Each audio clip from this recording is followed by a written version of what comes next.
রাধে জয় কৃষ্ণ জয় বৃন্দাবন নিতাই গৌর হরি হরি বল নিতাই আনন্দে বলুন নিতাই গৌর হরি হরি বল আনন্দ লীলাময় বিগ্রহ হিমাব্য দিব্য ছবি সুন্দরায় तस्मै महाप्रेम रस प्रदाय चैतन्य चंद्राय नमस्ते। बिना प्रेम से नहीं मिलेगा नंद लाला। अरे प्रेम से कहो जय राधे राधे।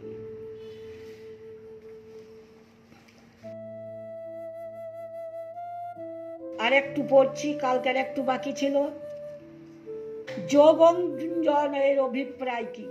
এটি ভক্তিযোগের প্রকরণ। সুতরাং মন ও বুদ্ধিকে অচলভাবে ভগবানে স্থির করে নিত্য নিরন্তর শ্রদ্ধা প্রেম পূর্বক তার চিন্তা করাই হলো যোগঞ্জন এর অভিপ্রায়।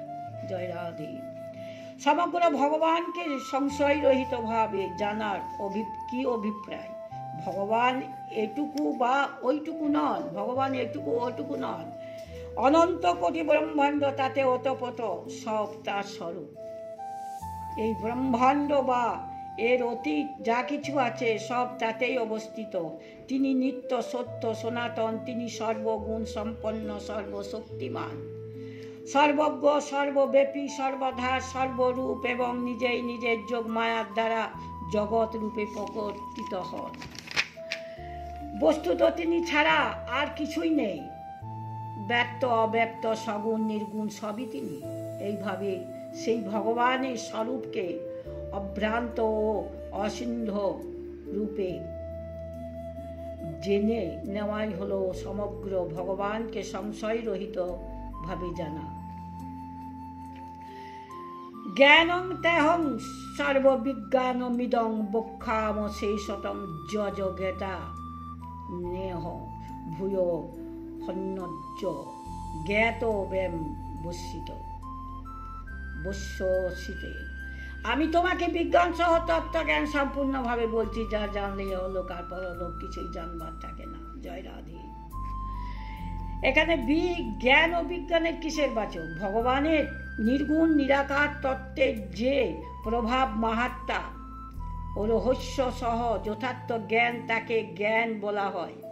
তেমন তার সগুণ নিরাকার এবং দিব্য সাকার তত্ত্বের লীলা রহস্য গুণ মহতত্ত্ব ও প্রভাব সহ যথার্থ জ্ঞানকে বলা হয় বিজ্ঞান।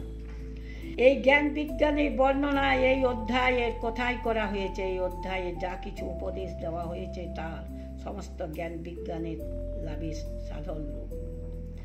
তাই তেমন ত্রয়োদশ অধ্যায়ের সপ্তম শ্লোক থেকে একাদশ শ্লোক পর্যন্ত জ্ঞানের সাধনকে জ্ঞান বলা হয়েছে। তেমন এই সমস্ত অধ্যায়কে জ্ঞান বিজ্ঞানের উপদেশ পূর্ণ হওয়ায় জ্ঞান বিজ্ঞানের বলেই জানতে হবে।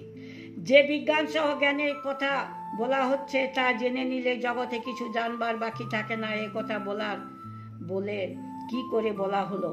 জ্ঞান বিজ্ঞানের সাহায্যে ভগবানের সমগ্র স্বরূপ ভালোভাবে উপলব্ধি হয়ে যায়। এই বিশ্ব ব্রহ্মাণ্ড তো সমগ্র রূপের এক ক্ষুদ্র অংশ মাত্র। মানুষ যখন ভগবানের সমগ্র রূপকে জেনে যায় তখন স্বাভাবিকভাবে তার আর কিছুই জানবার বাকি থাকে না। দশম অধ্যায়ের শেষে ভগবান স্বয়ং বলেছেন যে, হে অর্জুন, তোমার অধিক জানার প্রয়োজন কি? আমি আমার তেজের একাংশের দ্বারা এই সমগ্র বিশ্বকে ধারণ করে অবস্থান করেছি, তাই এখানে এই কথা বলা ঠিক হয়েছে। জয় রাধে জয় কৃষ্ণ জয় বৃন্দাবন নিতাই গৌরাঙ্গ মহাপ্রভু। তাহলে একজন যথার্থ কৃষ্ণ ভাবনাময় ব্যক্তির লক্ষণ হচ্ছে তিনি জানেন যে কৃষ্ণ হচ্ছেন পরম প্রভু।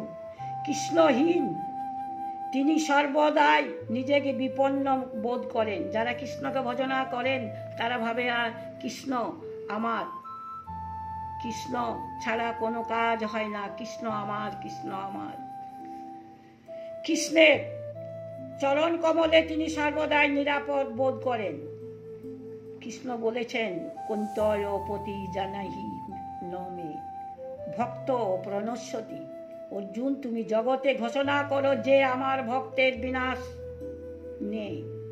যারা কৃষ্ণ ভজনা করে তাদের বিনাশ নেই। তারা তত উপরে কৃষ্ণ, একজন কৃষ্ণ ভক্তকে দেখেই বুঝতে পারবেন যে তিনি কৃষ্ণ ভক্ত। কেউ কৃষ্ণের শুদ্ধ ভক্তে পরিণত হলে তার কোনো বিপদের প্রশ্ন ওঠে না। অবশ্যই কৃষ্ণ সকলের রক্ষাকর্তা, কারণ তিনি রক্ষা না করিলে কারো পক্ষে এক মুহূর্তেও জীবিত থাকা সম্ভব নয়। কৃষ্ণ যদি রক্ষা না করে কেউ জীবিত থাকতে পারে না। কিন্তু কারো এইরকম ভাবা উচিত নয় যে কৃষ্ণ যখন সকলকে রক্ষা করেন তখন তার ভক্ত হওয়ার কি প্রয়োজন। রাজা তার সকল প্রজারের রক্ষাকর্তা, কেননা সেটি তার কর্তব্য, কিন্তু তিনি কিভাবে তার পরিবার পার্শ্বদের রক্ষা করেন? এর মধ্যে অস্বাভাবিক কিছুই নেই। কেউ যদি সরাসরি রাষ্ট্রপতির সেবক হয়, সে সামান্য বিপন্ন হলেই বিশেষভাবে তাকে রক্ষা করা হয়। হরি ওম তৎসৎ। জয় রাধে, জয় কৃষ্ণ, জয় কৃষ্ণ, হরে কৃষ্ণ, হরে কৃষ্ণ। ওম তপ্ত কাঞ্চনম গৌরাঙ্গী রাধে বৃন্দাবনেশ্বরী বিষভানুসুতে দেবী তাং প্রণামি হরিপ্রিয়া। শ্রীকৃষ্ণ চৈতন্য প্রভু নিত্যানন্দ, শ্রী অদ্বৈত গদাধর শিবাসাদি গৌর ভক্তবৃন্দ। अरे प्रेम से कहो जय राधे राधे, जय राधे, जय राधा माधव, जय राधा माधव। कृष्णाय गोविंदाय भगवत वासुदेवाय।